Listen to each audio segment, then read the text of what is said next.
Welcome to Leaving Nothing to Chance, your go-to podcast where we bring you insights from some of the most influential voices in small business and personal development. Each week, we dive deep into conversations with top thought leaders, authors, and business moguls from around the world, sharing their secrets to success and strategies for growth. Tune in for exclusive content that will inspire, motivate, and equip you to take your journey to the next level. This is Leaving Nothing to Chance. Welcome, everybody. But this is going to be great. We've got my new friend, Crystal Zinn, with us today. How are you, Crystal? I'm so good. It's always so fun to talk to you, so I'm excited. It's so fun to talk to you. And you are in the beautiful state of Utah. Yes. And finally, we have good weather, so it's even more beautiful. Great. And you had your first ever horse. Now, it really wasn't a horse race, right? It was a trot. Or tell everybody what you did on Saturday, because it's interesting. Oh, you're so kind for remembering. I was really excited last time me and John talked. Technically, it's called an endurance ride because I learned that community doesn't prefer to call it racing because their utmost priority is the health and the physical conditioning of their animals. And so they call it a ride, but they do give out prizes for first, second, and third. And if we had been in the official race, we were just introing, we would have actually gotten second. Wow. Wow. So That's a I'm good really, start. really proud. Yeah. So what do you tell the horse when it's done? It's not like a kid that like gets a medal, like to give them extra oats when they get home, or what? Yeah, What do you you? definitely do. And in fact, because you're so into the nutrition and health and wellness industry for humans, you might find this fascinating. Horses need electrolytes. They need a balanced diet. And so a lot of times right after a race, what we give them is a beet pulp mash or just apple flavored electrolytes. And they get all kinds of grain, molasses, oat, corn, things like that. And they have to be eating throughout the entire time. So it's not like a marathon. It's not like a fast. Like they can nibble and eat the whole time to keep their gut juices moving. Huh. And it's actually bad if they stop. So they drink, they eat for 4 hours, 8 hours, 25 miles, 50 miles. So it's a little different than like carb loading before a marathon or something. Huh. Interesting. Interesting. Yeah. I notice sometimes they have like cages, I think, that the horse is eating as they're. Yeah. Okay, cool. Cool. Mhm. Well, that's great. Congratulations. That sounds like something fun. And you actually rode the horse, correct? Yeah. What was that like? I don't want to talk about me and my nutrition during that experience though, because my back's hurt. I'm dehydrated, but I took care of my horse. The horse is the athlete, right? The rider's just there. I'm saying that, and all my friends that love horse racing on the East Coast will be writing me nasty letters telling me about the jockeys because I know those guys are great athletes. But anyway, congratulations. That sounds like fun. And you've got such a passion for so many different things. But let's talk a little bit about breath work because we in America, myself included, sometimes forget that we're supposed to breathe and that there's so many different ways to breathe that our friends from India, for example, are so knowledgeable about. And sometimes over here, we forget how important this is. Talk about that. You brought up my favorite subject first. That's why I love that. Yeah, isn't it incredible? It's something we're all doing. It's something we can't get out of. It's the first thing we do when we come into life here and the last thing we do when we leave. And there is this vast accessibility, untapped potential, and simply the way we breathe. And I'm really excited because society as a whole is beginning to learn this and tap into this. We've got Wim Hof, we've got holotropic breathing, we've got these things that are becoming so popular. Meditation even has these breathing elements to it. One of the 8 limbs of original Ashtanga, my original yoga training too, is the breath. Just simply a practice around the breath for your whole life. And it's fascinating. Actually, I want to show you something because I've got it. Oh, I thought I had it right here. Have you read that new big yellow book on the New York Times bestseller called Breathe? My sister is sending it to me for my birthday. My sister's a yogi in New York, and she said, your birthday present, I'm sending you this because I am fascinated with breathing. And you're right. We come into the world, we do it automatically, and it's normally the last thing you do before we pass away. But we take it for granted, and we don't realize the benefits, the many benefits of doing it properly.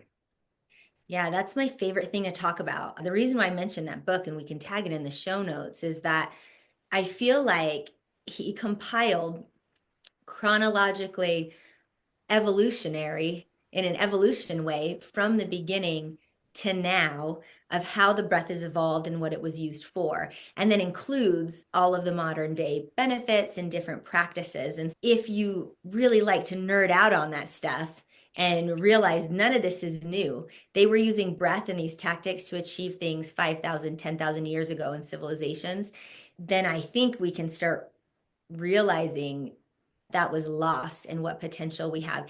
One, it's free. Two, it just takes a little bit of coaching and knowledge. And three, the biggest benefit is to put attention on your breath brings you into the present moment. And so just for those simple benefits, people experience things as simple as lowered stress, lowered heart rate, lowered blood pressure, health benefits, actually losing weight, better sleep, better REM recovery in your sleep. And then that research backed range goes all the way from simple benefits to and he notates a lot of these in the book too, healing yourself from cancer, like no joke, bringing yourself back to life. There's a lot of NDEs or near death experiences where they'll come back and talk about the breath. I actually teach anatomy courses in somatic schools. And I've rearranged my curriculum after taking anatomy in colleges 4 separate times from 4 different instructors. I created my own hierarchy of what's most important, and we start with the respiratory system, always. And the reason why is because even your anatomy and how it's built is fascinating. The second thing we do is the pelvic floor and core muscles, because your diaphragm and your pelvic floor and core muscles kind of work in conjunction, but it is what's running your entire respiratory system. It's a voluntary system. The muscles around it are voluntary. So when you increase your volume or the space in your chest cavity, it just works like a vacuum. So a lot of times we say pushing and pulling the breath, but that's not actually true. What we're doing is by osmosis, like by vacuum, we're just increasing the space. And now because the pressure is greater outside than inside, the air comes rushing in. And then we can use our muscles to squeeze the space, and that pushes the air out. So that's just the number one thing in somatic schools is if you've got a handle of your diaphragm and you're mindful about the breath, and then you start consciously working this unconscious process. Oh my gosh, so many things there, John. I'm curious, what's the most fascinating point to you? Because what I work in a lot right now is holotropic and shamanic breath work. Fascinating. There's a lot of it that's fascinating to me. I think I've shared this with you. I've gone to an Ayurvedic doctor here in Dallas for the last 5 years or so. I learned a great deal from her about everything from sleep to breathing, etc. But really, is when I started to follow Wim Hof was when I really got it. Now, it's just funny because I've been an athlete my whole life in sports where you have to breathe. You have to ki, for example, in judo when you throw somebody. Okay. When you power lift and you bench, you want big air. You want to take big air through your nose into your chest because your chest actually comes out to meet the bar. You're not moving the bar as far, right? So if you have a heavy weight on the bar, for example, and you arch your back, the only way you can do arch your back, obviously, is to get plenty of air into your lungs. And the only way you can do that's through your nose. You can't do that through your mouth. So I knew all of that stuff, done all of that stuff. But when I started to follow Wim with the cold, and it was like the first few times that I got in really cold water, under 50 degrees, is when I realized that the breathing warms the body. And it's really weird. The wind could be blowing, it could be freezing cold. You could be jumping in Lake Ontario or the Great Salt Lake in the middle of January. And all of a sudden you look at these people and they're out in their gym shorts in this really cold water and they're enjoying themselves and they're talking and they're communicating. They're not freezing to death. First time I really went into the real serious cold was up in Lake Tahoe. And I went up there Halloween 4 years ago, I think it was. And the water was really cold. It was like really cold. People are walking around parkas and hats, and here I am in my I got a sweatshirt on and my shorts, and I take my sweatshirt off and I do my breathing, and I get in the water, and people are walking by me laughing and saying, "Hey, that guy's insane. He's gonna be an icicle." And then I got out of the water and I'm fine. But to that point, love your information on this. How does breathing warm the body, okay, and also calm the body? Because when you're getting in cold water, it's like a lot of people get very stressed for obvious reasons. But that same stress can be you're in the middle of a car accident. You're in the middle of a catastrophe with a family member. You get bad news on the telephone. You're watching the stock market go up and down with tariffs the last couple of weeks, right? All these other situations. What's actually happening? And also, if you want to demonstrate the proper way to breathe to get that peace so you can function properly. Oh, that's so fun. Technically, when you inhale, your heart rate will increase. And when you exhale really slowly, your heart rate will decrease. So I want to tell you a story that might illustrate it. The quick answer is breathing directly affects your nervous system. So in our automatic nervous system or autonomic nervous system, these are things that we previously thought you can't affect consciously, like your lung tissue, your heart tissue, your nervous tissue, your nervous system tissue. And so I like to call it an access point. So your breath is your access point to your ANS or your unconscious. So that's a simple answer is it's actually affecting your nervous system. And more importantly, it's affecting your unconscious patterns, processes in your nervous system. So my whole life, I actually have something called Raynaud's. I don't know if you know what it is, but it's when a lot of your veins or your arteries will spasm. And so your hands and feet can go white, or parts of your body will go white and they won't get any blood.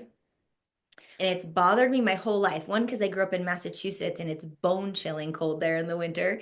And then two, because I live in Utah and one of my hobbies is snowboarding and sledding, and I want to be out there. When I started a breath practice with cold plunging, of all things, it seems really counterintuitive. I actually thought I was going to die. I actually thought if my fingers and toes go numb and mild cold, and I try to incorporate this practice into my health and healing modalities, then I could end up having to amputate my hands and my feet. Because it seemed like the worst possible thing you could do to somebody who has that. And I had done enough research and I had enough faith that if I could use the breath and calm my nervous system, I could at least get curious and see what happens. And in the practices around here, there's a sauna right next door anyway. So I knew I could go back into the sauna. They call it contrast therapy.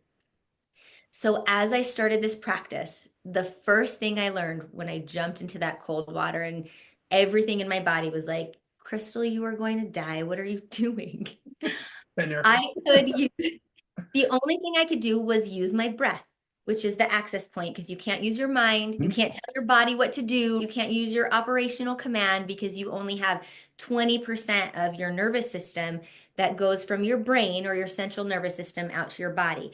80% of your nervous system, they call it afferent signals, come from your body, your tactile receptory nervous system to the brain. So you're overpowered, right? It's a losing battle. So I had my breath. And as I used, the breath could down regulate my nervous system. The breath can signal to you what state of being you want to be in, like opening your mouth and breathing, like Kapalabhati breathing or stress breathing. When you're in fight or flight, that can tell the body you're in fight or flight. So the simplest calming breath is actually in through the nose, as slow as you can, like you do in judo or like that Valsalvic maneuver in lifting. You fill everything up. And more importantly, if you can go down, if you can get the bottom of your lungs full, and it's an auditory exhale through the mouth. That's the most calming breath you can do because you vibrate your vagus nerve on the way out when you make a sound. You open the mouth, which releases the jaw and signals that you're safe. A lot of yoga breathing is in and out through the nose, but that's for heating the body, like you said. So in Ashtanga, we call that Ujjayi breathing, and we keep the mouth closed and we circulate in and out through the nose, and it's to warm the body. So if Wim Hof, there's many different techniques, but if you're stressed, if you need to access calm immediately, the easiest thing to do is in through the nose all the way to the top, maybe even a brief hold, and out through the mouth with sound. Feels so good. That's what I did. Did you do it with me? Yeah. I sure That's did. what I did in the cold plunge, John. And as I did that for 6 months or so, once or twice or three times a week, do you know what? I actually don't get Raynaud's anymore, Right. even when I'm snowboarding, even when I'm riding my horse in the snow. And this is the circle back that kind of answers the question, because it can't be anatomical that the breath is opening and having my veins and arteries not spasm. But what is indirectly happening is the breath is training the nervous system. And the nervous system is sending information to the body, to the cardiovascular system, to your motor system, and giving it information. Am I gonna die? Am I safe? Do I need to use more energy? Do I need adrenaline? Do I need to downregulate? Do I need GABA? Do I need to go to sleep?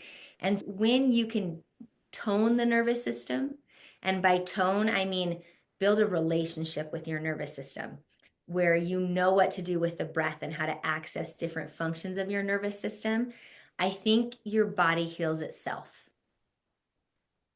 Along the lines of breathing too, okay, I know, for example, that different practitioners that I've worked with, both in yoga, in Pilates, Ayurvedic, by the way, a lot of these are the same people because they're involved with these several different practices. But sometimes it'll be like, you'll do the left side of your nose closed. What happens when I close the left side of my nose with my right side? What is that doing for my brain? Yeah, it's actually a really good question. And there's many answers, actually.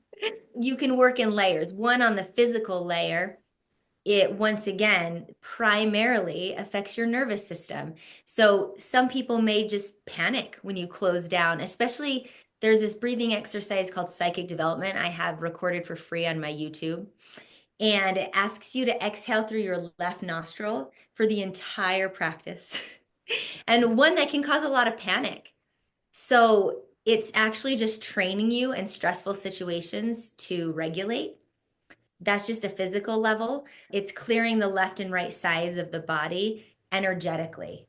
Mentally, you can apply intention and attention to what you're doing. So a lot of those practices will ask you to swirl through the whole right side of the body, the whole left side of the body. And so if you believe in nadis or Eastern medicine, meridian points, acupuncture, like you said, Ayurveda, things like this, we actually do have systems in the body that you can affect like that.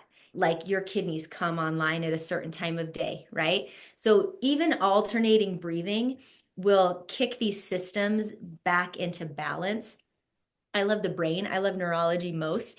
And so if you can marry both hemispheres of your brain, there's these cool meditation studies done with breath, is the longer and the more coherent and even and long and deep your breathing can be. They'll take brain scans, the more balanced the brain scan will become, meaning the left and right side of the brain is now communicating through the corpus callosum. And so you'll see like a scattered color pattern in the brain, and then it will start converging into symmetrical circles throughout both hemispheres of the brain after longer controlled meditative breathing. And what science tells us is when both hemispheres of the brain are working like that, you're mindful, you're in balance, you upregulate your endocrine system, which is responsible for everything, your appetite, your sleep, your health. And so then you just all of a sudden experience all these peripheral benefits. And how did it start? The breath. Yeah. It starts with the breath. There's an institute called the Heart Math Institute that I like to take trainings from and read through their research materials. They do such a great job of teaching you about heart coherence. And you have to access it with the breath. And it's when your brain and your heart are in the same hertz, they can measure it. And the only way to do it is with regulated breath. And like Wim Hof and Joe Dispenza, there are different breath patterns where you can get into that, move the energy, access other states of consciousness. And still, most of the time, when you get the physical benefit, you're in heart coherence for sustained periods of time. So the breath is really, honestly, if we didn't have anything else, if we didn't have medications, if we didn't have accessibility to traveling to different places or being plugged into different sounds and things like that, the breath is our only way. It's the only way for us to access different things. And so when you branch off into extreme health benefits from breathing, a lot of those coincide with alternate experiences of consciousness. So like when you do holotropic breath or like a really intense Wim Hof breath, you've probably noticed your body can go tingly, you can get lightheaded, you can feel extremely relaxed, you can lose a sense of time. That's really common. And that just indicates that you've accessed a different state of consciousness. Don't you find too, from a psychological standpoint, that when you do cold water therapy in the morning, Mhm. like I like to do it, I generally now do it after my workout, okay, just because my schedule's been so crazy the last little while. But I used to do it first thing, just like first thing, boom, hit the water. Okay. And sometimes I still can, but a lot of times I can't. I want to get to the gym first and then I do it on the back end, but I still do it early. Like I use the pool during the colder months here in Dallas. And then yeah, now this time of year, it's getting warm. I've got a Hunter's freezer that I bought from Lowe's a couple years ago. That's my indoor cold water therapy. So I plug that thing in, I let the water freeze, and I let it defrost, and then I just get in there for about 3 days. You can defrost, and you got to freeze the water again. But anyway, my question to you is: don't you find psychologically too that you feel like, wow, the rest of my day, whatever is going to happen, I'm going to handle because I've been in 42-degree water at 7 o'clock in the morning. What have the rest of you guys been doing? It's like for people who don't do this, they don't get how wonderful this is and how great it makes you feel, but also the fact that you are just ready to go. All right, come on, bring it on, day. What do you got? What's your Yeah. thought? There's so much research and science behind what's happening in the body, whether you do it first or you do it after a workout or you've eaten or not. And I don't, like you said, I don't even know that I care anymore because it feels so good. And I think that's just mostly attributed to the endorphins, like the skyrocket. There's new research out with a couple of contraindications saying if you're in a trauma response, you're going through something really difficult, it might not be the best thing to do until you've regulated yourself. And also things saying there's the spike, but then you'll crash like the runner's high. But Mhm. I have not found that at Yeah. all, actually. And so when you're healthy and when you're doing your physical practices anyways, I think doing that first thing, it's like the cold showers. I think they were saying that 30 or 40 years ago, do your cold shower first. The shock of it and the mental game in it, you just feel like you can conquer anything. And nothing's as bad as that. I had a girl come to my yoga class one time. We did hot yoga and then contrast therapy. She was just rocking it, John. She was like doing everything. And, it's your first time. So I'm like, just do a little amount of time, just do it gently, modify your things. And she was doing everything 100%. And I was really impressed. And after I was like, how did you do that? And how did that go for you? You just killed it. And she says, I've actually been through some really difficult things in my life. She was a survivor. She's been through abuse. She's been through death. She's been through all of these things. And she said, that was easy. And that was the first time I felt powerful and accomplished and resilient in my body. And I thought that was just so beautiful because if we can willingly choose into these difficult things, then we always say that in yoga, what you learn, the goal is to take it off the mat with you, right? Like I did that difficult thing. Like I just froze my body and regulated myself. So now when I'm over here and something tanked with my stocks or this person made something go wrong in my business or there's traffic and now I'm late. Like all of that stuff just seems like I can handle that. Like I can regulate through that and show up who I want to be. And I think that's the biggest thing in the practices I do is just my sister said this to me a couple years ago and I said, "That's it. That's what I'm after." And she said, "It sounds like you do these practices so that ultimately you can maintain the most freedom of choice for yourself. Right. You are trying to establish your freedom. You're not dependent on medications. You're not dependent on other people's moods. You're not dependent on things going right for you, but you are maintaining your freedom because you can do these hard things and still show up how you want to show up." Yeah, I just thought of something funny that your Yeah. initials are CZ. Yeah. And I was going to say that what it does too is it gets you out of your comfort zone. We in America, we love our heated house in the winter, our air conditioned blasting in the summer, And I'm like the rest of you. I do too. I'm guilty of it. Okay. But at the end of the day, the comfort zone doesn't make you strong. It's like a diet. Okay. If you eat like a king, you'll die like a king at a young age. If you eat like the person who plants root vegetables, who maybe was a pauper in old times, they lived a lot longer because they were eating healthier. And it's the same thing with breathing, with yoga, with Pilates, with exercise, with eating properly, with doing cold water therapy, etc. Is these none of these things are easy. That's why a lot of people just avoid them like the plague. Yeah. But And it gets us out of our comfort zone yeah. so that, and all of a sudden we realize we can go in cold water and live. And yeah, there's a few people that probably shouldn't. They got a heart problem, for example, or what's the thing, disease where you shake, basically epilepsy. I think epileptics aren't supposed to do cold water therapy, and it might be others. Check with a medical professional. But overall, I've just found it's amazing. But I share something with you. I'd love your thoughts on this. To that point about comfort zones. It was a Danish doctor whose book was translated into English that I read on cold water swimming, which I also do a little bit of. I've never competed in it because I'm like the world's slowest swimmer. But having said that, I'd love to. They had a meet in Dallas. I'd probably go and think last, but I'd enjoy it.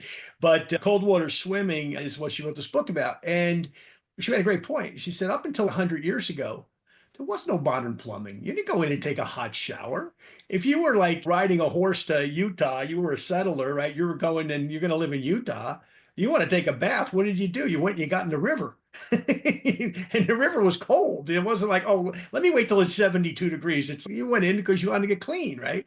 And I just thought that was a great point that she made. But to that point about comfort zones, how do we help people get out of their comfort zones and realize that they can do some of these modalities that are only going to enhance their life and improve it?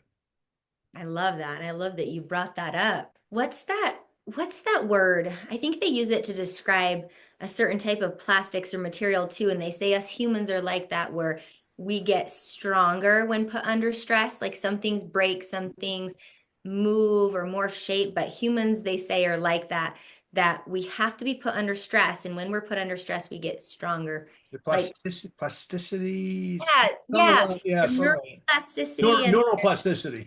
it's something like that. And so I think that it's really interesting what you said is nowadays, with the leading causes being heart disease, obesity, things like this, which are very physical kind of ailments of the body. Back in the day, like it's not a nuanced practice, it's just how they lived. And so maybe they were stronger.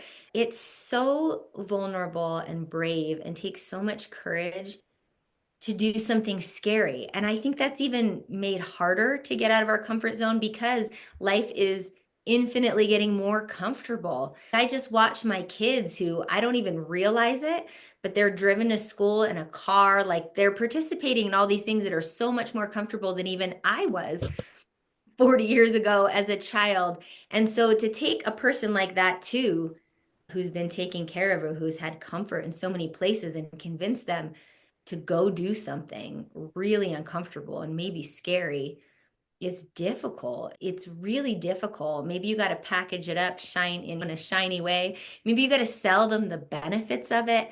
Since you asked me my opinion, I'm going to tell you something that I want to hear what you think about it. I see just so much anger, unrest, dysregulation, conflict, separateness in the world, in my community I live in our country. And I actually think that it is such a symptom of also being so comfortable and less resilient, less understanding, and less compassionate to other people.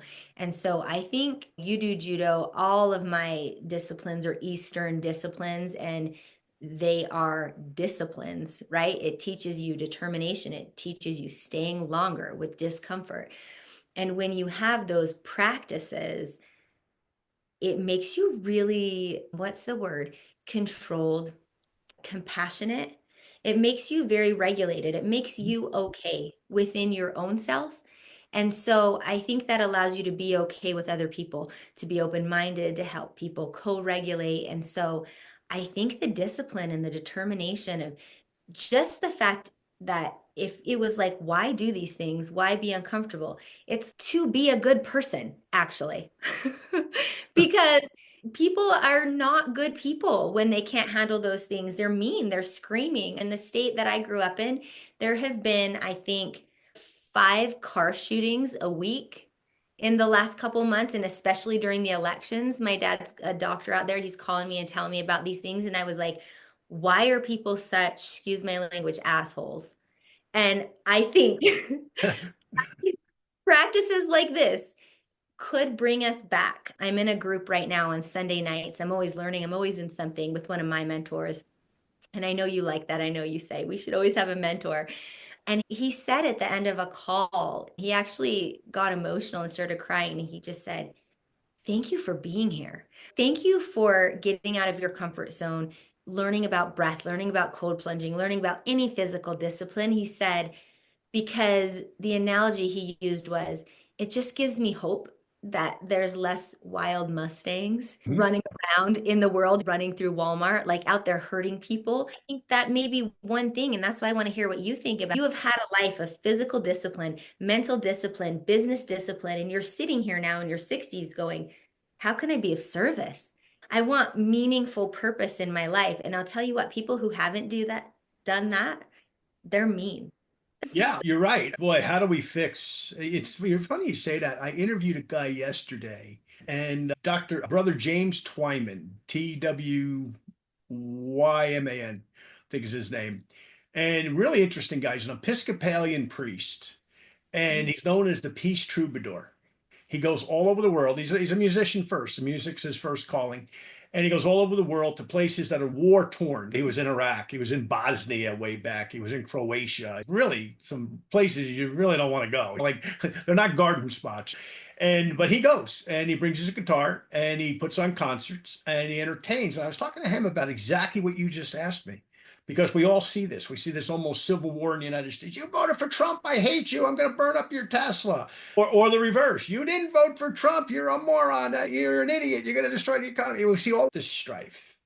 And I have my political opinions and my political leanings, okay, based on the fact that I've been a small business guy my whole life. Okay, so there's economic reasons why I vote for maybe for who I vote for, but I try to look at the big picture. But having said that, be it politics, you see it in sports sometimes. You hear crazy stuff. There was a 17-year-old kid stabbed another kid in the heart here a few weeks ago at a track meet. They got in some kind of argument, and the kid pulls out a knife, stabs the other kid, kills him. It's like you hear these things and you just, wow, especially as you get older, you're just like, man, how do we stop the craziness?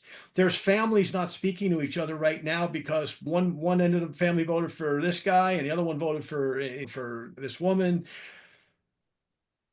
Do you really think they care? First of all, that's my first question. Do you really think they care individually? They can't. They got a big job to do. But at the end of the day, they really don't care. Okay. Once they're in, and I don't judge politicians any more than I judge anybody else. But how I look at it is we all need to breathe, to your point, number one. Step back, take a deep breath. Before you jump on somebody, let me pause. Okay. And that's number one. Number two, I use this as an example. Many years ago, I went to Japan. And I was pretty young at the time. And I went over there. I had enough money. I went over to Japan to practice judo. And you call it practice judo, right? And randori is terminology. But anyway, you practice judo. And you go, why do you practice? And you also play judo when you compete. But anyway, forget the terms. I went over there and you had 20-year-olds on this side of the mat, 20 to 40s in the middle. And with partitions, by the way, where they laid belts in the middle of the mat. And then over 60 guys were at the end of the mat. And when you went to that over 60-year-old guy, even though you could probably easily throw him, you let him throw you. Why? Because number one, in taking a fall for your opponent, you learn. Okay. Sometimes you learn by throwing somebody. Sometimes you learn by them throwing you. So that's part of the philosophy, if you will. But second to that, you don't go as a 25-year-old and throw a 60-year-old man. It's disrespectful. Okay. And to your question, I think it becomes a respect issue. We need to show respect to people. So you voted for somebody else. I'm sure you had your reasons, because candidates have a long list of what they stand for. It's not they have one issue. This guy's got one issue. This guy's got one issue. They never even get on the campaign trail. So you might have voted for, I don't know who you voted for. I don't care who you voted for. You're my friend. I Yeah. love Crystal because Crystal's a wonderful human being and she's got so much to offer. I don't know who she voted for when she went in there. It's not my business to know that.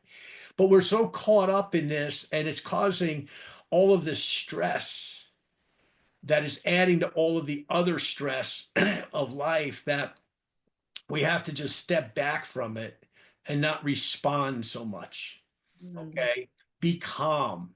All right. Try to calm yourself down. Take a deep breath. Go jump in the cold water. Go take a run. Go lift some weights. Go hit a heavy bag. Go do something where you're not going to hurt or impact another human being. Or let's not forget the most powerful muscle in the body is the tongue. You can't take your words back. Once you say to somebody something that is a something that destroys a relationship, you can't take those words back. Okay. I'd rather have a guy smack me in the mouth than say to me something that's so detrimental to how he really thinks about me, right? I can accept that easier as a guy, okay? We're not that way anymore in America. If a guy smacks you, you sue him. Why don't you just fight him back and then go have a beer together? That's the way we used to do it, okay? It's the way Canadians do it. But and I'm getting in the weeds here, but to answer your question, I think it's that we all need to just breathe, realize it's all going to be okay. The planet's been here for thousands of years. Okay, it'll probably be here for thousands and more. I think we're doing some detrimental things to it, but I don't think it's going to like tomorrow disappear. I think we just need to be realize that hey, until you walk a mile in another person's shoes, you don't know what they're going through. Okay, and you don't know sometimes. And this is another thing that hits me, Crystal. I love your thoughts on this. I don't know what another person's going through. Maybe somebody is lashing out at me because they assume I voted a certain way. Because I'm a white Anglo-Saxon Protestant. So automatically you voted for Donald Trump.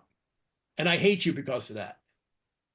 I don't know that that other person is not going through a divorce or their spouse beat them up or their child just got diagnosed with a horrible disease and that they're not lashing out for some other reason that has nothing to do with who they think I did or did not vote for. That's what we got to get back to is just, hey, calm down, realize the other person might be having a bad day. Tomorrow, they might be a completely different person. That's what I've learned to do. I've just learned to cut people slack in my old age. I wasn't always that way. People are watching this and going, including my sisters, and going, you weren't always that way.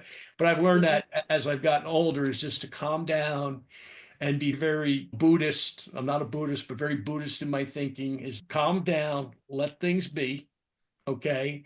And react to them in an appropriate way where you explain your position to somebody and then either respect you or they don't, as opposed to, yeah, let's scream at each other. That doesn't accomplish anything.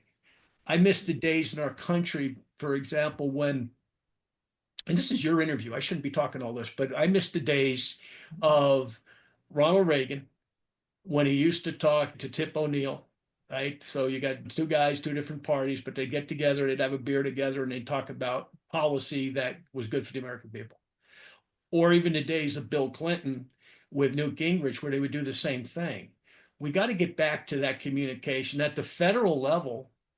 But here's the thing, we can judge all those people down in Washington, but what are you doing? Are you talking to your next door neighbor and asking them how they are? How's it going? How's life? Can I cut your lawn if I see your lawn's long and maybe you're an elderly person? Hey, I got my guy cutting my lawn. I'm going to have him go over and cut yours because your lawn needs to be cut. Maybe you can't cut it right now because you got an injury. You're debilitated. You're sick. Are we looking out for each other? Because that's the America I grew up in. That's not the America we're living in right now. No, and you probably know this story. The Roman emperor before Marcus Aurelius and why he chose Marcus to succeed him was based on his character and kindness. And I don't know if you know that the guy Marcus Aurelius chose to succeed him when they didn't have a son. He actually wrote down it was because he was choosing between a couple people and he chose a successor because he caught him one day helping his elderly father up the stairs. And that's ultimately what made the decision. So like it's okay. I love both of us talking because I love what it like co-creates with both of us putting this ideas and our different experiences out here and also noticing we have so much in common. So I had two thoughts on that actually, and one I learned from a teacher when I was very little. And she held up an apple and she said, when I break this apple open or squeeze it, what's going to come out? Apple juice. When I squeeze a lemon, what's going to come out? Lemon juice. And so when you put pressure on a human being, on a person, what comes out of them is what was inside of them. So if it's anger and it's conflict and it's meanness, to your point that we don't know what people are going through, we definitely know when they're under pressure, what comes out, we at the very least know that's been put inside of them. Like they either have stress or have been going through something, like you said, the sadness, the overwhelm, the conflict that comes out. It's because that's either happened to them or they're going through that. And so I loved your point to experience has taught you and just tempered some of that hot-headedness. I don't know. Maybe I want to ask your sisters what it was, but it brings out more of that kindness because you've had experience and understanding. And so we can remember that. And then the one thing I just ask a lot of people is, but who do you want to be? Wherever you are in your journey, who do you want to be? And that kind of answers your question earlier too, which is there is always a yearning and a longing of what we want to create and who we want to be. And when we're not that person, a lot of times we just dump more shame on ourselves and then we spin and then we become worse because of it.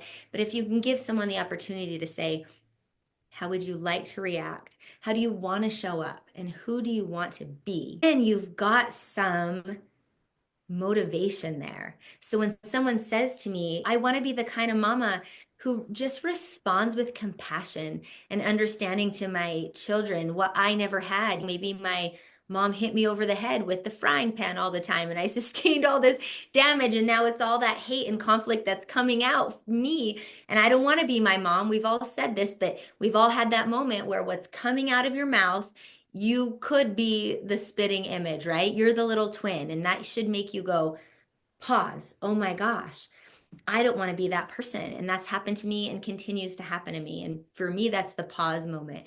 So when somebody says, this is who I want to be, that's when you can say, hey, it might sound crazy, but if you just try this breathing exercise every morning, or you get in the cold pool, you just got to have a little faith. You might not believe me how, but I'll tell you what, it absolutely will change who you are because you know the statistics. I heard somewhere, I don't know exactly what's true, but it's something like to learn something in an educational model, you have to do it something like 547 times to learn it. If you're doing it in play, you only have to do it 20 or 30 times before you learn it.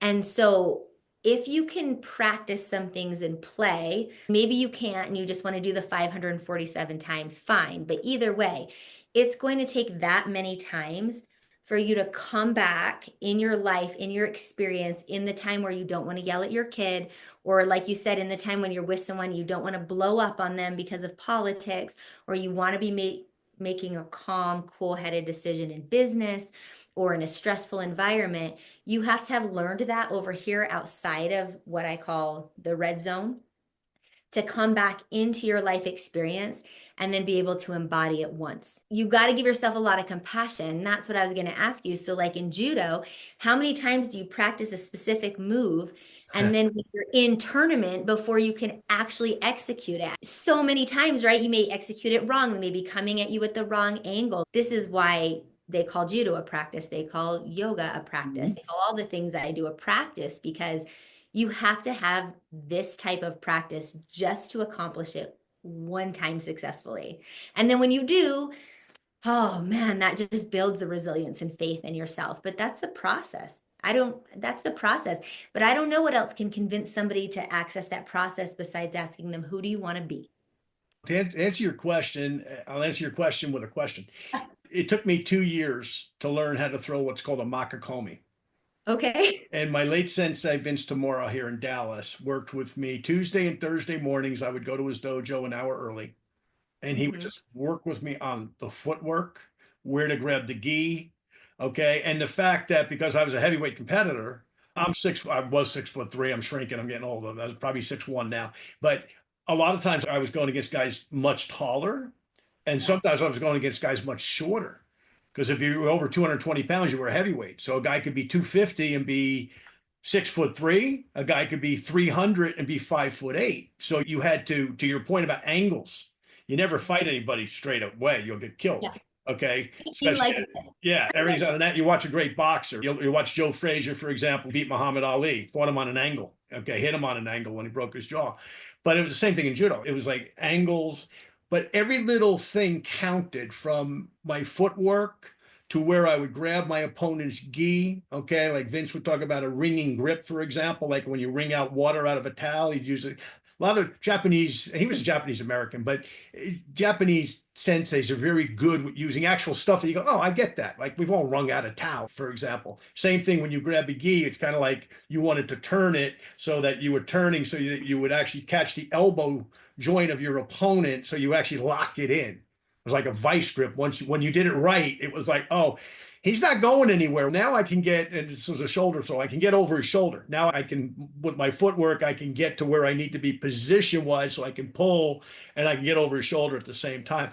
But it took me 2 years, 2 years of religious practice, hundreds and hundreds of repetitions for that one throw. Now I was able to execute it very well.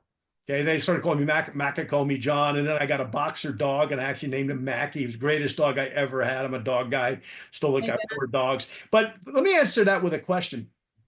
Are you familiar with the work that Dr. Emoto did over in Japan? Yeah. Yes, Talk, actually. tell our listeners about that Are you talking about the mindset? with the water. The water? Yeah, like the positive thoughts. It creates coherence and memory in water. And you'll have to tell me what parts about that you like the most. But when you have the negative and you like what's the word? Repetitively produce negative thoughts, negative body action, you produce chaos. And even I've seen these experiments done with mold growing on rice and plants dying. But the positive affirmations actually affect water in our bodies, like 80% water. So if you just think of it that way, you are a complete water receptacle. So it's programmable, I guess, is my big takeaway from that. It's programmable with the mind, with the body, with repetition. Like I said, more quickly programmable if it's done in play and it's happy. I wonder if I could share a story with you about parenting, about changing my reaction and response. And anybody listening can apply it to business, right? To the stock market, to like a habitual way of being, anything that resonates with you. But what happened with me was actually twice as long as it took you for that judo kick, which I'm so glad to know that about you. And I want to see it demonstrated one day. But I think I'd been doing breath work for 4 years, breath yoga and meditation, and kind of cycling through those practices either all together or separately. And my kids were very young, and it was very stressful time in my life. And I was working and I was mothering 3 little kids. And I noticed something I really didn't like about myself, and it was how quick I was to react with stress or anger. The children perceived it as anger and internalized it, right? Like they had done something wrong. But to me, it was just overwhelm, like overstimulation. And after 4 years of practicing, regulating, one really big thing happened. My grandpa on my step family side was this amazing, famous photographer in the state of Utah. And when he passed away, we got to go pick from a bunch of prints he had in his storage unit and in his apartment and in his galleries and stuff. And so we all got to take something like this memory of him. And so, of course, I chose this picture he had taken of a horse laying in its paddock, and there was a goat standing on his back. Oh. And it was just so cute and so beautiful because I had goats and horses, and I had stuck it on my wall, and it was just important to me. It was sacred to me. And one day when I was off teaching yoga, a workshop, one of my things, my husband was playing zombies with the kids at home, as probably fathers do. I don't know what games you played with your kids, but Yeah, we what did. they do, they turn off all the lights and they all get Nerf guns and they tape pictures of zombies up around the house and put on scary music and then go around hunting these zombies, right? So when I had gotten home, my little child was crying, my oldest, holding this picture. and was just like completely distraught. She was like, Mommy, I have to tell you something. I taped my zombie to Grandpa's portrait with tape. And when I pulled it off, she had ripped the print, and I don't have the negatives, and I don't know how to get hold of it. He probably has thousands of negatives archived somewhere, but this was back in the day too, so it wasn't all digitized. And like the print was just ripped off the face of the horse when she ripped her zombie off of it. And my point is, I, in that moment, was able to access my 4 years of practice, which I know I wasn't able to access yesterday. Like, I'm pretty sure that morning someone spilled their milk and I yelled and then shamed myself for doing it and was like, why can't I be the type of person I want? Like, how can I regulate myself in all of this stimulation? But in that moment, John, after 4 years, that was the turning point. And I remember it like it was yesterday because she's crying. I see this picture. My heart is breaking and I breathed. I took like the deepest breath I had in my life. And I exhaled and I moved into my body. And I had enough space and pause in my brain to say, Crystal, who do you want to be? What do you want this child to remember? And I remembered something and I said this to her. I said, thank you for telling mommy. That is sad. And I want you to know something. You are more important to me than any picture, any material object, any car, any physical thing in this world. You are the most important thing, and I love you. All things can be replaced, all things can be repaired or thrown out, but you are more important than any of those things. And I want you to know that. And she cried, and I cried. When I went to bed that night, I go, oh, it's working. It's working. I'm going to keep doing these things. Yep. Because I was turning into someone that I was proud of being. So maybe that will motivate someone to just try it because that moment will come. Your judo kick will land. Like, Pro, actually, but yeah, we don't kick oh, at judo. That's karate. But oh, your judo throw. It's a yeah, throw. yeah, I need to see it demonstrated. You grab them, you yeah. throw 'em. It's pretty. It's a long story how Yeah. we got there with that throw, but it was I had gotten thrown with it from another competitor, Yeah. and I came back to Dallas. And I just said, I gotta learn that Makakomi, and it's a really technical throw, and Like, how do you keep that motivation for 2 years? You know what I mean? I'm oh, saying so I'm so motivated frustrating. by excellence of character. Other So people are motivated by other things. I think it was just the fact that number one, Vince Tamora was one of those people who was so calm. He was a Mm. calm man. He had a beautiful spirit to him. I miss him greatly. When he died, I cried like a baby. He was just such a nice man, great judo player, great athlete, great teacher, but also great dad. Wife was in a wheelchair. She had MS very badly, and he had to take care of her in their old age. And I think that just made him very calm. I didn't know him as a young guy. As a young guy, he may have been a little different, but life calmed him to the point where he was very calm with me. And he would talk to me very matter of fact. He knew I was a business guy. So he knew I was able to learn. He knew I had an education. He knew I was teachable. And he knew I wanted to learn. And I wanted to learn to throw. And it was 2 years of that. But I also, when I look back on that, it's not the 2 years of the throw and it's not the results because we had some good results competitively with it. It's the fact that he and I became friends. It's like I got to know him because I'd get there early in the morning. The dojo was next to his house. So he'd come over from his house and he was almost blind. He wore glasses about this thick. But if he grabbed you, it didn't really matter because he had a tremendous grip, even as an old guy, and just a good guy. But yeah, frustrating at times, impatient. But I wanted to learn and he wanted to teach. And I think that's like anything in life, right? It doesn't matter what it is, it can be taught. I'm watching a thing right now about Robert Oppenheimer, okay, the guy behind the atomic bomb, right? And what he did in the course of his life. Very brilliant man, like off the charts brilliant. But once again, all this stuff needed to be learned because it had never been done before. Now it was very destructive. It changed the world. Okay, whatever your thoughts are. Once again, we could debate whether if you were Truman, you do it or you don't do it.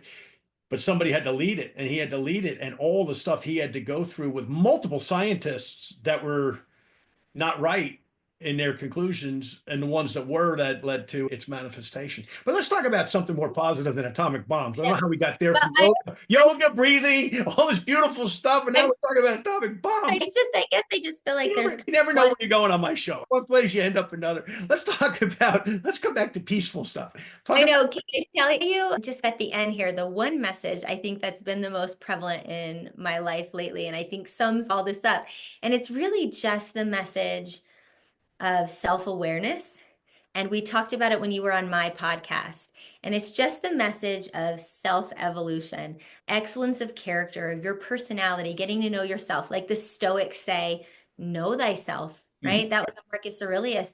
And like the other quote, the unexamined life is not a life worth living. And so I think that's the sum of everything you and I have been saying, which is the self-disciplines, these things, the contrast therapy, especially the breath number one, is the modality by which you get to dive deeply inward and get to know the self in so many aspects. There's so many things there.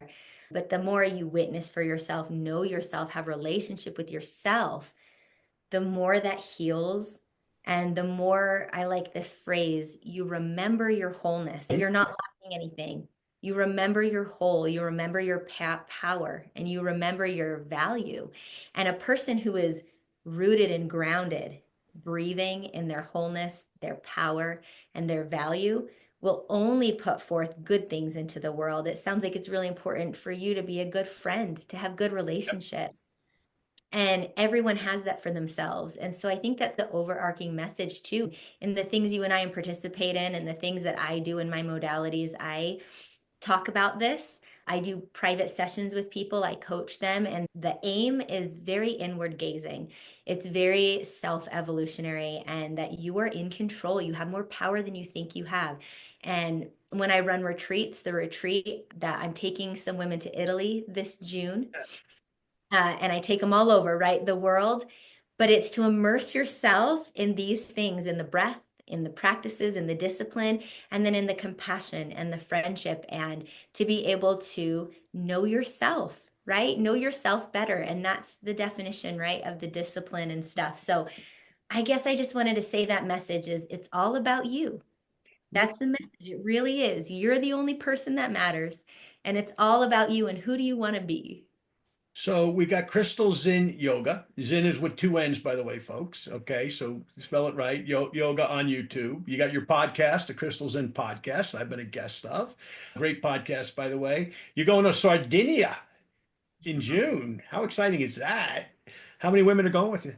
Dream come true. We have about 13 right now. And if this podcast drops before they're filled, we have 2 more spots. Okay. We're looking to fill, but yeah, it's going to be incredible. I'm pinching myself. It's a dream come true. And once again, to be able to share the things that we love and are passionate about. Your September women's retreat, is that in Utah? Where's that? That'll be in Utah. I usually run one every September. So follow me to stay in the know. Last year it was with horses. Wow. Okay. My wife and her 2 best friends kid her all the time. I have a friend that laughs at this. I say, my wife loves 2 people and I'm not one of them. And her 2 girlfriends and her, anyway, I'm going to suggest that if you give me some information on that, we're all here in Dallas, so close enough, and you do private energy work as well, which you mentioned. So best way to get in touch with you is through the podcast or through your email? My email and social media. So you can just email me at crystalzinnyoga@gmail.com or my Instagram. I'm personally answering the messages on my Instagram right now. So I love it when people have thoughts and questions and reach out and connections and collaborations. So I appreciate that. And I love chatting with you. I love these ideas. It always feels so uplifting. So thank you for that. Likewise. And thank you so much, and continue to be you and continue to help people, because I know you've helped a lot of people and you're going to continue to help a lot of people and bless a lot of people. So thank you for doing that.